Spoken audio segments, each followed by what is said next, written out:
नमस्कार दोस्तों, आज के इस वीडियो में हम लोग देखेंगे ज्योग्राफी का क्लास 10th का चैप्टर नंबर 1 का संपूर्ण क्वेश्चन आंसर हम लोग देखने वाले हैं। ठीक है, तो आइए हम लोग देखते हैं। सबसे पहले जानेंगे इसमें कितना चैप्टर आपको पढ़ना है इस बुक में।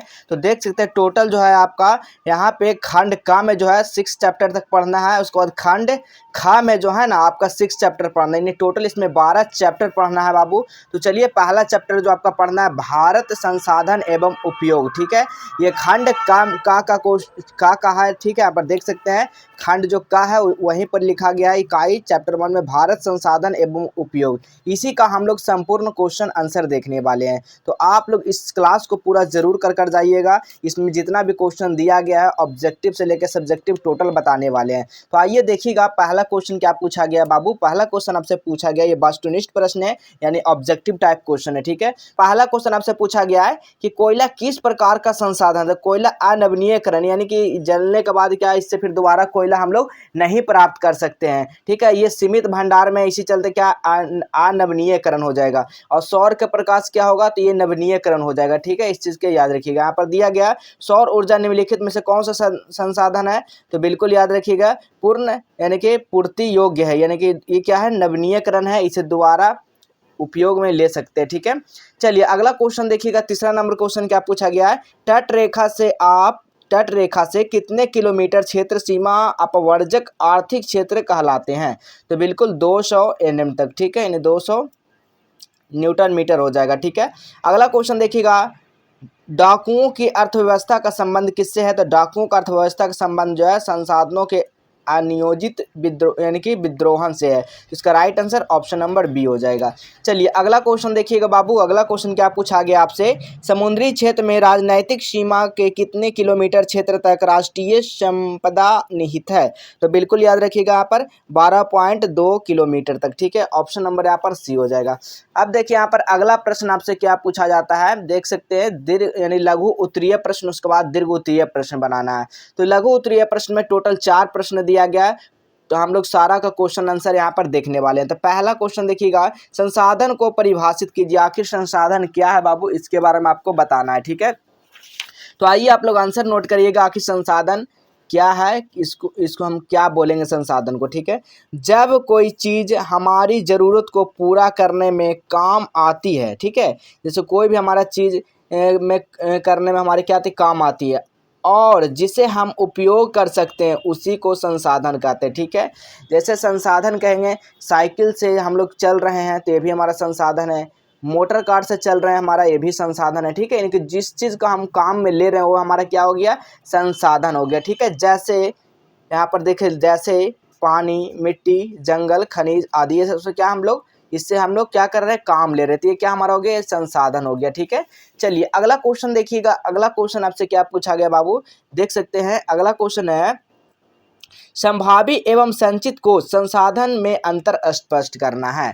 इसमें क्या करना, आपको अंतर स्पष्ट करना। तो आइए हम लोग देखते हैं इसका भी आंसर।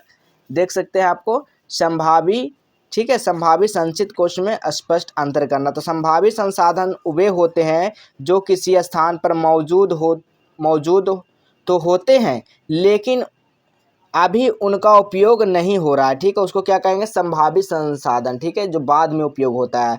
संचित कोष संसाधन किसको कहें, वे होते हैं जो धरती के अंदर जमा होते हैं लेकिन इंसान उन्हें अभी उपयोग नहीं कर सकता क्योंकि तकनीकी खर्च की कमी है। ठीक है, यानी कि संचित कोष संसाधन उसको बोलेंगे जैसे काफ़ी हमारा जो धरती है उसके अंदर जो है ना सामान है। ठीक है, उसका उपयोग में ले सकते हैं लेकिन वो खर्चा उसको निकालने में काफ़ी ज़्यादा है, इसलिए उसको हम लोग नहीं निकाल सकते हैं, उसका उपयोग हम लोग नहीं कर सकते हैं। इसलिए क्योंकि खर्चा हमारा क्या है, खर्चा में कमी है। ठीक है, इस कारण उस चीज़ को हम लोग नहीं कर सकते। तो यही इसका अंतर इसका क्या हुआ, वो संचित कोष संसाधन काला है। अब देखिए अंतर पूछा गया ना, तो अंतर भी जान लीजिएगा आप लोग। अंतर क्या लिखना है, तो लिखना है संभावित संसाधन उपयोग किए जा सकते हैं। संभावित संसाधन क्यों क्या करते हैं, हम लोग उपयोग कर सकते हैं लेकिन अभी उपयोग नहीं हो रहा है। संचित कोष संसाधन उपयोग नहीं किए जा सकते क्योंकि तकनीकी सुविधा नहीं है, वैसा सुविधा नहीं है कि उस चीज़ को हम लोग उतना खर्च करके निकाल सकते हैं। ठीक है, चलिए अगला क्वेश्चन देखिएगा। तीसरा नंबर क्वेश्चन क्या पूछा गया है, संसाधन संरक्षण के उपयोगिता को लिखना है। चलिए लिखिएगा उपयोगिता इसका।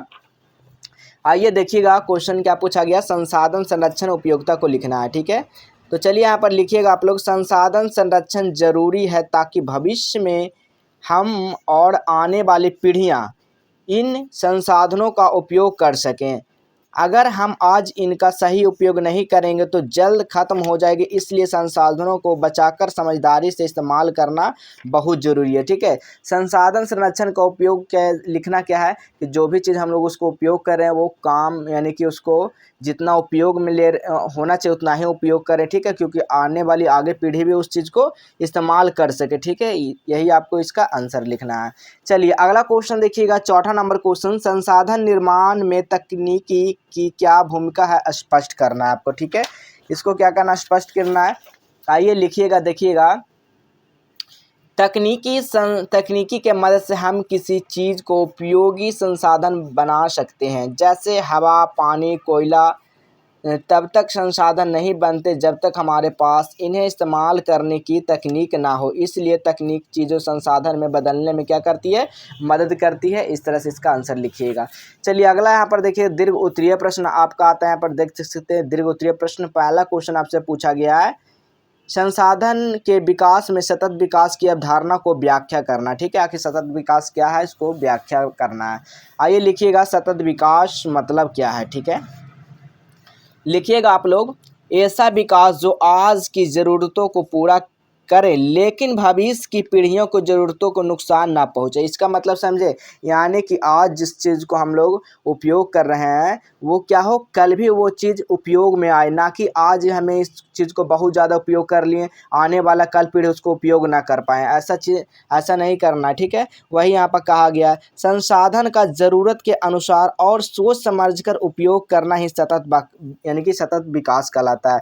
यानी कि जो चीज़ जैसे कोयला का उपयोग करें, जितना हमें उपयोग करना है उतना ही उपयोग करेंगे, ज़्यादा इसको इस्तेमाल नहीं करेंगे। इससे क्या होगा, हमारे आने वाले पीढ़ी जब रहेगा तब तक उसको ये चीज़ नहीं मिल पाएगा, ठीक है। इसलिए सोच समझकर इसका उपयोग करना ही सतत विकास कहलाता है।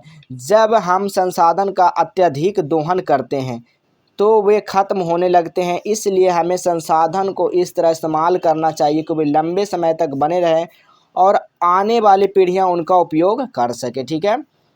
इसलिए संसाधन के विकास में सतत विकास ज़रूरी है ताकि संसाधन को संतुलित और सुरक्षित उपयोग कर सके, ठीक है।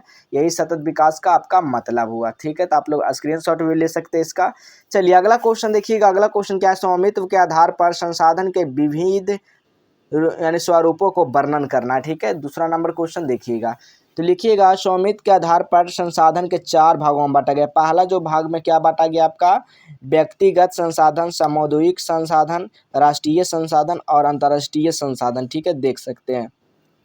तो व्यक्तिगत संसाधन ये किसी व्यक्ति के अपने होते हैं, जैसे खेत, घर, वाहन आदि, वो क्या हुआ, व्यक्तिगत संसाधन हुआ।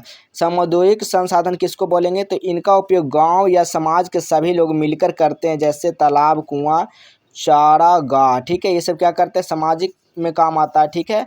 चलिए अगला यहाँ पर देखिएगा, राष्ट्रीय संसाधन ये किसी देश के सरकार के अधीन होते हैं, जैसे रेलवे, सड़कें, जंगल, खनिज आदि, ठीक है। वो किस में आते हैं, राष्ट्रीय संसाधन में आता है। अंतर्राष्ट्रीय में क्या आते हैं, ये संसाधन किसी एक देश से नहीं बल्कि अंतर्राष्ट्रीय संस्थाओं को नियंत्रण में होते हैं, जैसे समुद्र का भाग जो 200 नॉटिकल मील से बाहर है, ठीक है। इस तरह से आप लोग इसको लिख दीजिएगा। तो यहाँ पर देखिए टोटल आपका यहाँ पर संपूर्ण क्वेश्चन आंसर करवा दिए हैं। और बता दें कि आपको पीडीएफ कैसे डाउनलोड करना है बाबू, तो आप लोग सबसे पहले क्या काम करना है, आपको अपने फ़ोन में गूगल ब्राउज़र को आप लोग ओपन करना है। जैसे आप लोग गूगल ब्राउज़र को आप लोग ओपन करना है तो आपको जस्टवेल हेल्प पे लिखना है, ठीक है। जस्टवेल एजुकेशन नहीं, जस्टवेल हेल्प आपको टाइप कर देना है, ठीक है। जस्टवेल हेल्प जैसे टाइप करेंगे इस तरह का साइट आएगा, इस पर क्लिक कर दीजिएगा। जैसे आप लोग इस पर क्लिक करते हैं उसके बाद आपको नीचे आ जाना है। यहीं पर आप लोग देखिएगा क्लास 10th का आपको देखने को मिल जाएगा। ऐसे यहाँ पर देख सकते हैं क्लास 8 है, क्लास 7 है, ठीक है। तो सारा सब्जेक्ट उसी तरह से यहाँ पर आपको देखने को मिल जाएगा, ठीक है। तो यहाँ पर जल्द ही वो चीज़ भी अपडेट कर दिया जाएगा और इसी तरह आप लोग पेपर को डाउनलोड कर पाएंगे सारा सब्जेक्ट का, ठीक है। तो चलिए मिलेंगे इसी तरह अगले नए नेक्स्ट क्लास में।